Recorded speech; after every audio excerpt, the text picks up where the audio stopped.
성경에서 약속된 것이 있다면 그것은 바로 이 일입니다. 그는 이렇게 말합니다. 그날이 반드시 올 것이다. 유대인들, 곧 이방인에게 처음 복음을 전한 사도들, 우리 같은 먼 나라 사람들에게 최초로 선교한 자들이 다시 모일 것이다. 이스라엘의 회복에는 세상에 미칠 말로 다할 수 없는 유익이 담겨 있다. 그들이 돌아오는 것은 마치 죽은 자들 가운데서 생명이 일어나는 것과 같다. 이 말은 바울이 로마서 11장에서 한 말씀을 인용한 것입니다. 우리는 정말 훌륭한 성경학자들과 교사들의 유산을 가지고 있습니다. 신학적 입장은 다양했지만 그들 중에는 1840년대 스코틀랜드 교회의 위대한 영웅들도 포함됩니다. 그들은 예수님의 재림이 이스라엘의 구원과 밀접하게 연결되어 있다고 진심으로 믿었습니다. 그래서 로버트 머리 맥체인과 앤드류 보나 같은 위대한 지도자들은 유대인들을 찾아 전 세계를 돌아다녔습니다. 결국 그들은 이스라엘과 유럽, 헝가리 등지까지 이르게 됩니다.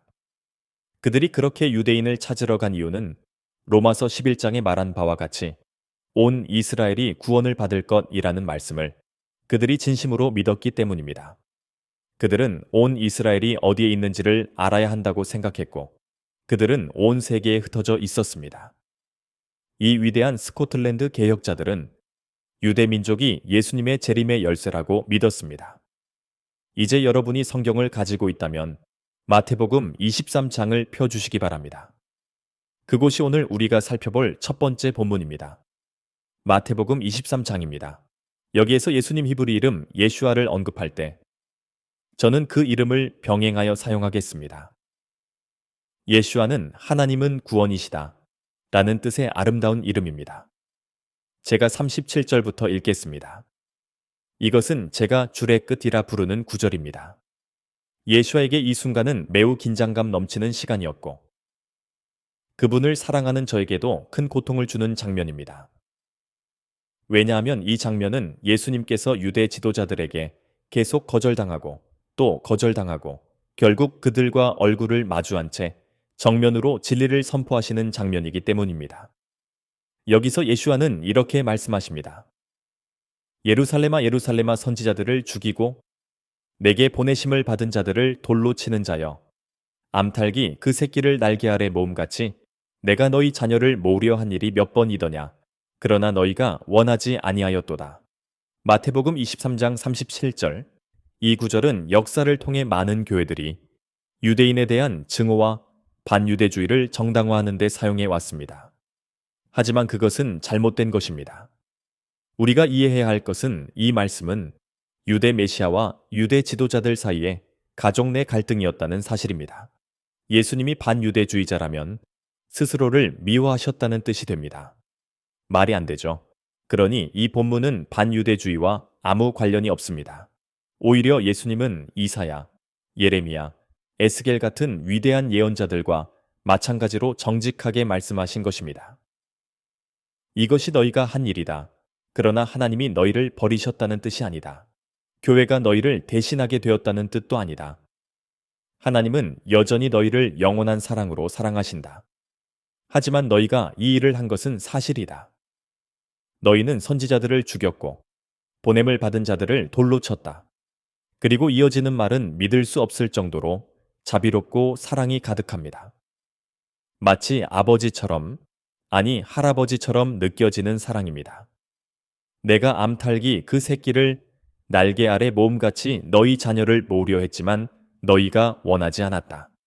예수와께서 이렇게 말씀하신 것은 그분이 시골 농촌 세계에서 살았기 때문입니다. 농장 이야기, 가축 이야기를 잘 아셨죠? 한 번은 미국 남부에서 제가 이 구절을 설교한 적이 있었는데 어떤 노인이 저에게 다가와 이렇게 말했습니다. 목사님, 닭 이야기에서 가장 중요한 예화를 놓치셨습니다. 그분은 이렇게 말했습니다. 어느 날 한 농장에서 헛간에 불이 났습니다. 주인은 들어가서 새까맣게 그을린 암탉을 발견했어요. 조심스럽게 암탉을 들어올리자 그 아래에서 병아리들이 살아있더군요. 정말 아름다운 그림이죠. 예수와께서는 그 암탉처럼 자신을 희생해서라도 병아리들을 살리고 싶으셨던 것입니다. 그러나 너희는 원하지 않았다. 그래서 너희 집이 황폐하게 버려질 것이다. 여기서 집이라는 말은 헬라어로 오이코스이고 히브리어로는 바입니다. 이 성정이 유대 문헌이나 탈무드 문헌에서는 이 단어가 성전을 가리키는 것임을 모든 유대 학자들이 알고 있습니다. 하나님의 집이었습니다. 그러므로 예수와께서 하신 말씀은 이렇습니다. 너희가 나를 거절했기에 내가 너희를 보호하려 했지만 거절했기에 너희의 성전이 파괴될 것이다. 그 성전은 에스라와 느헤미야 시대에 재건되었고 나중에 헤롯 왕에 의해 고대 세계의 경이로움 중 하나로 확장되었습니다. 그러나 지금 이스라엘에 가면 성전은 존재하지 않습니다. 대신 서쪽 벽 통곡의 벽들을 방문하게 될 것입니다. 하지만 그 벽조차도 성전 벽이 아닌 성전을 지탱하던 바깥벽, 즉 지지벽일 뿐입니다. 성전이 없는 이유는 예수님께서 선지자로서 예언하신 대로입니다. 너희가 나를 거절하였기에 성전은 무너질 것이다. 그리고 실제로 40년 후 이 말은 성취됩니다. 그리고 아직까지도 성전은 재건되지 않았습니다. 형제자매 여러분, 이것이 중요합니다. 이 성전 파괴가 유대인이 예수님을 거절한 것에 대한 유일한 구체적인 심판입니다. 유대인도 이방인과 똑같이 심판을 받습니다. 유대인도 이방인과 똑같이 구원을 받습니다. 바울은 로마서 10장에서 이렇게 말합니다. 누구든지 주의 이름을 부르는 자는 구원을 얻으리라. 그리고 우리는 한 몸 안의 침례를 받아 들어갔습니다. 우리는 단지 교제만 있는 것이 아니라 깊고 깰 수 없는 영적 연합을 가지고 있습니다. 하지만 이 특정한 심판, 성전 파괴는 예수님을 거절한 데 대한 표지판입니다. 그리고 지금까지도 그 어떤 심판보다 오래 지속된 표지판이 되었습니다. 아직까지도 성전은 재건되지 않았습니다. 그리고 예수님은 이 말씀을 이어가십니다. 내가 너희에게 이르노니 이제부터 너희는 너희가 주의 이름으로 오시는 이어 복이 있도다 할 때까지 나를 보지 못하리라. 마태복음 23장 39절. 이 말씀 중에 할 때까지 라는 단어가 있습니다. 이 짧은 단어가 정말 중요합니다. 저는 이 단어를 성경에서 가장 좋아하는 단어라고 말하고 싶습니다. 왜냐하면 심판으로 끝나지 않고 소망이 있기 때문입니다. 예수님이 너희는 다시는 나를 보지 못하리라는 말만 하셨다면 절망이겠죠. 하지만 할 때까지 이 단어 하나로 우리는 소망을 가질 수 있습니다. 그리고 그 다음 말씀은 이렇게 됩니다. 주의 이름으로 오시는 이어 복이 있도다. 언젠가 유대인들은 예수님을 메시아로 받아들이게 될 것입니다. 그들은 더 이상 그분을 거절하지 않을 것입니다. 그날 온 민족이 예수님을 껴안고 회개하며 그분이 주이심을 고백할 것입니다. 그날이 제가 살아가는 이유이며 일하는 목적입니다. 그날은 반드시 옵니다. 예수님이 첫 번째로 오신 것처럼 하나님의 말씀을 이루기 위해 두 번째로도 오실 것입니다. 목회 사역의 큰 기쁨 중 하나는 결혼식입니다. 유대인 결혼식에서는 모두가 아시다시피 쿠파 아래에서 결혼이 이루어집니다. 모르시는 분은 지붕 위의 바이올린을 보시면 됩니다. 우리는 하나님의 언약적 사랑의 장막 아래에서 결혼합니다. 결혼식의 시작은 신랑이 등장하는 순간입니다. 신랑은 이쪽에 서서 매우 긴장한 모습으로 손을 떨며 땀을 흘립니다. 그러다가 아름다운 신부가 걸어오기 시작합니다. 모든 랍비마다 이 순간을 다르게 진행하지만 우리는 항상 같은 말을 합니다. 주의 이름으로 오시는 이가 복되시다. 저는 신랑이 옆에서 나와 신부를 쿠파 근처에서 만나도록 합니다. 신부는 아버지와 작별에 입맞춤을 하고 신랑은 아버지와 악수하거나 포옹한 뒤 신부를 팔에 끼고 쿠파 아래로 함께 들어갑니다. 이는 장차 이스라엘이 할 일의 아름다운 그림입니다. 언젠가 이스라엘은 예수와 하마시아흐, 즉 예수님이 이스라엘의 참된 신랑임을 깨닫고 다시 언약의 결혼으로 맺어질 것입니다. 이사야서 62장을 읽어보시면 그 땅은 더 이상 황폐하지 않고 헵시바 즉 나의 기쁨이 그 안에 있다고 불릴 것입니다. 왜냐하면 그 땅은 결혼한 땅이 될 것이기 때문입니다. 예수께서 오시고 유대인들이 그와 언약으로 맺어질 때 그들은 완전히 그 땅을 되찾을 것입니다. 땅과 백성과 메시아는 분리될 수 없습니다. 메시아가 계시면 백성이 있고 땅이 있습니다. 얼마나 영광스러운 날입니까? 저주는 풀릴 것이고 이방인들은 초막절을 함께 축하하도록 초대받을 것입니다. 그날은 위대한 영광의 날이 될 것입니다. 만일 그늘에 앉을 나무가 없으시다면 자합에서 저와 함께 수박이나 맛있는 것을 나누며 쉴 수 있습니다. 언제든 환영합니다. 다음 본문은 희망을 이해하는데 큰 도움이 되는 사도행전 3장 19절입니다. 사도행전 3장 19절에서 우리는 베드로의 두 번째 오순절 설교를 봅니다. 베드로가 오순절 설교자라는 사실을 모르셨을 수도 있습니다. 그는 그랬습니다. 이 두 번째 설교에서 베드로는 성전의 남쪽 계단에서 설교했다고 상상합니다. 남쪽 계단을 눈앞에 그려보십시오. 오른쪽에는 솔로몬의 행각이 있었고 더 올라가면 올리브 산이 보입니다. 올리브 산 앞에는 묘지가 있고 모퉁이를 돌면 동쪽 문이 있습니다. 남쪽 계단 뒤에는 작은 고고학적 발굴지들이 있습니다. 사실 이곳은 침례탕 즉 미크바였습니다. 1세기 유대인들이 정결 의식을 위해 사용한 곳입니다. 저는 베드로가 이 계단에 서서 방금 앉은 뱅이가 치유되는 기적을 목격한 유대인들에게 설교하는 모습을 상상합니다. 베드로는 이 기회를 놓치지 않고 제 생각에는 빌리 그레이엄보다도 더 훌륭한 설교를 합니다. 그는 결론과 초청의 말씀에서 유대인들에게 이렇게 말합니다.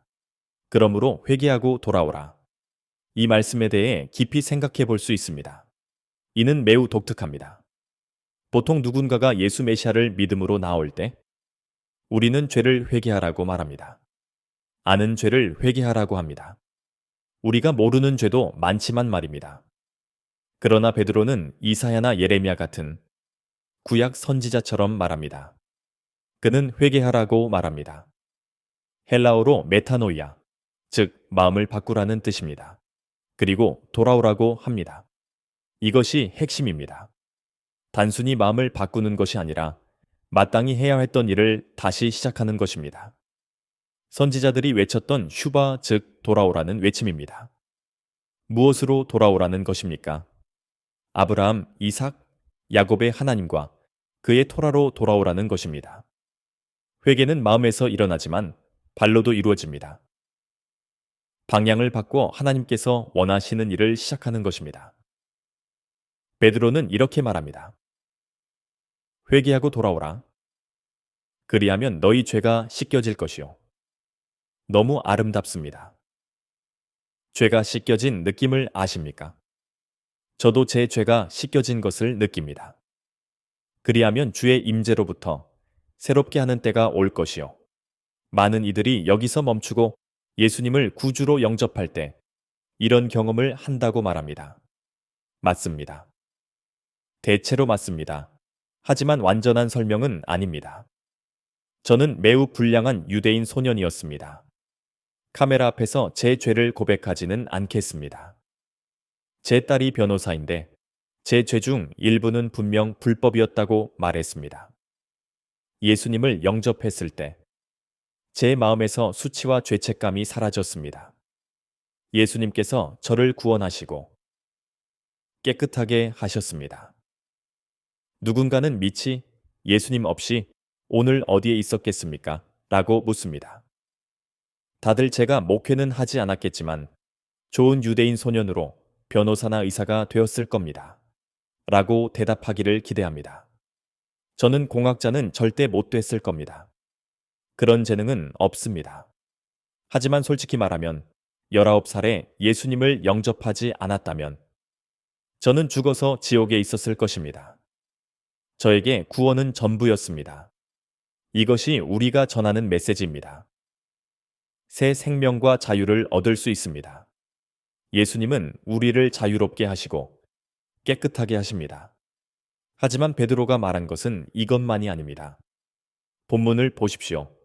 그리하면 주의 임재로부터 새롭게 하는 때가 올 것이요. 그가 너희를 위하여 미리 정하신 메시아 예수아를 보내시리니 이는 하늘이 하나님께서 옛적부터 거룩한 선지자들의 입을 통해 말씀하신 모든 것을 회복하는 때까지 그를 받아야 함이니라. 놀랍습니다. 그는 구주께서 하신 말씀을 반복합니다. 유대인들이 회개하고 돌아오면 그들은 깨끗해지고 예수님이 다시 오실 것입니다. 그가 예수아를 보내시리라. 이를 영적으로 해석하지 마십시오. 이는 실제적이고 문자적입니다. 베드로와 야고보 같은 초기 사도들이 예수님이 떠나실 때 그들이 예수님이 언제 돌아오실 것이라고 생각했을까요? 2000년 후라고 생각했을까요? 저는 그렇게 생각하지 않습니다.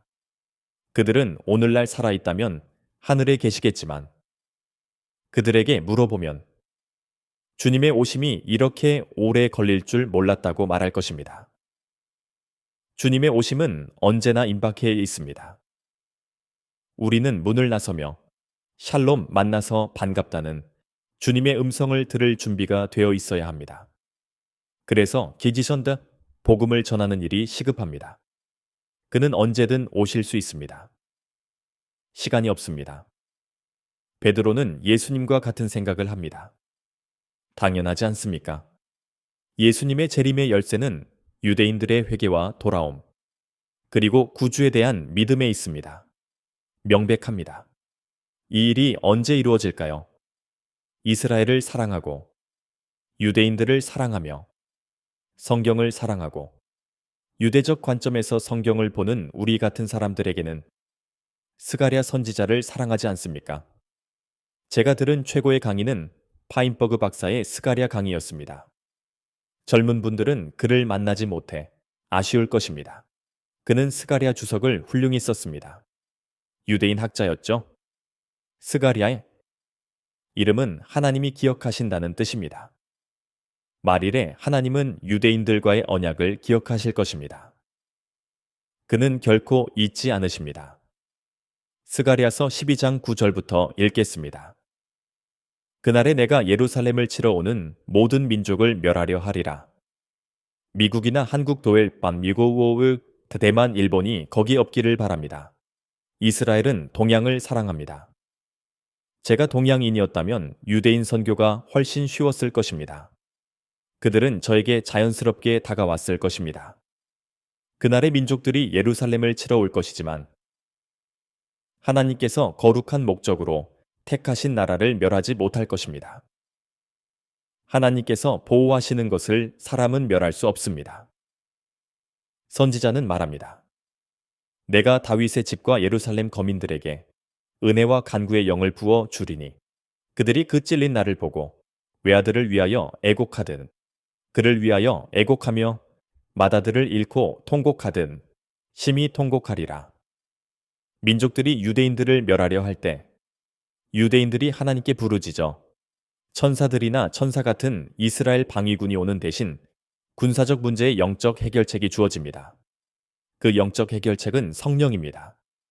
스가랴서 4장에서 이미 힘으로도 능력으로도 아니요 오직 내 영으로라고 하셨습니다. 인간의 연약함과 부족함에 대한 답은 항상 성령입니다. 은혜와 간구의 영은 히브리어로 쌍둥이 자매 같은 단어입니다. 히브리어는 짧은 어근에서 긴 단어를 만들며 많은 의미를 담습니다. 은혜는 값없는 호의, 그리스도의 희생으로 얻는 하나님의 풍성함입니다. 여러분 모두 아십니다. 우리가 받을 자격 없는 것을 받는 것입니다. 간구는 더 많은 은혜를 갈망하는 것입니다.